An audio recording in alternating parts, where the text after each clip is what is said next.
Les terreaux sont en train de luire dans le Sahel. Oui, vous allez lire sur calendrier chinois. Il n'y a pas pitié dedans et il n'y a pas pardon dedans. Je ne savais pas que vous avez peur aussi. Famille, regardez comment les terreaux sont en train de fuir. Ils sont plus rapides que le guépa en brousse. Ouais, regardez très bien la photo. Regardez comment les terreaux sont en train de fuir.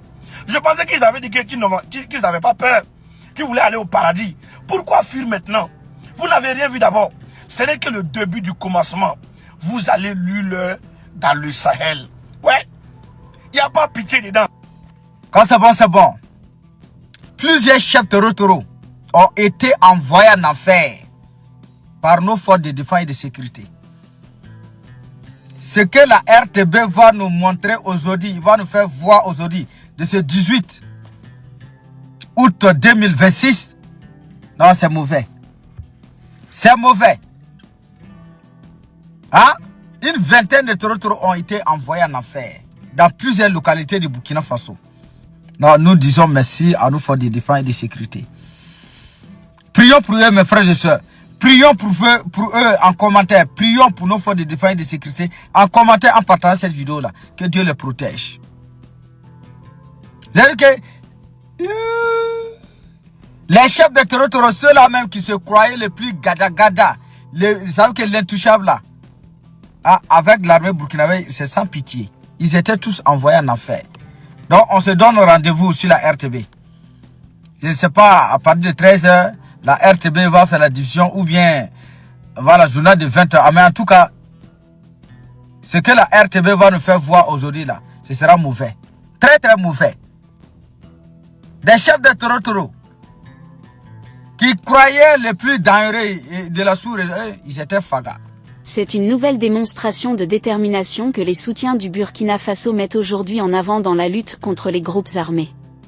Sous la direction du capitaine Ibrahim Traoré, les autorités burkinabées affichent une volonté claire, renforcer les capacités de l'armée, reprendre l'initiative sur le terrain et ne plus laisser les groupes armés imposer leur rythme aux forces de défense. Selon les déclarations relayées par des activistes burkinabés, une tentative d'attaque aurait été menée très tôt ce 18 août 2026 contre une position militaire située dans la zone de Dabantawo, à Solé, dans la région du Nord, à proximité de la frontière avec le Mali.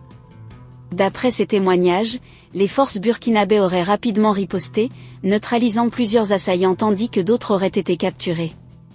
Ces informations sont présentées par les soutiens du pouvoir comme un nouveau revers pour les groupes armés opérant contre le Burkina Faso. Sur le terrain, le message défendu par les autorités et leurs partisans est particulièrement clair. L'armée burkinabé ne veut plus seulement subir les attaques. Elle entend désormais anticiper les menaces, renforcer la surveillance, améliorer la coordination de ses unités et multiplier les opérations destinées à reprendre progressivement l'initiative. Cette évolution est présentée comme l'un des résultats des nouvelles orientations stratégiques mises en œuvre sous Ibrahim Traoré. L'objectif affiché est de transformer progressivement les forces de défense en une armée davantage capable de répondre rapidement aux attaques et de maintenir une pression constante sur les groupes armés. Pour les partisans du pouvoir, chaque opération réussie constitue donc bien plus qu'un simple succès militaire, elle représente un signal envoyé aux groupes armés et une source de confiance pour les populations. Cette stratégie s'inscrit également dans le rapprochement entre les pays de l'Alliance des États du Sahel, notamment le Burkina Faso, le Mali et le Niger. À cela s'ajoutent de nouveaux partenariats internationaux, particulièrement avec la Russie, que les autorités burkinabées présentent comme un élément important du renforcement de leur capacité de défense. Pour les soutiens d'Ibrahim Traoré, cette coopération permet au Burkina Faso de diversifier ses partenariats et de rechercher de nouvelles solutions face à une crise sécuritaire qui dure depuis plusieurs années. Au-delà des affrontements militaires, la bataille se joue également sur le terrain psychologique. Les activistes qui soutiennent les autorités insistent sur le courage et le professionnalisme des soldats burkinabés. Leur objectif est de montrer une armée qui monte progressivement en puissance, qui résiste davantage aux attaques et qui cherche désormais à reprendre le contrôle des zones menacées. Chaque succès annoncé devient ainsi un message d'encouragement adressé aux soldats et aux populations. Pour les partisans du pouvoir, le Burkina Faso est en train de démontrer qu'il refuse de rester dans une position défensive permanente. Le pays veut renforcer sa souveraineté, consolider son appareil militaire et poursuivre la reconquête des espaces affectés par l'insécurité. Si les informations concernant l'opération du 15 août se confirment, elle pourrait être présentée comme un nouvel épisode illustrant cette évolution. Le message porté par les soutiens du pouvoir est sans ambiguïté.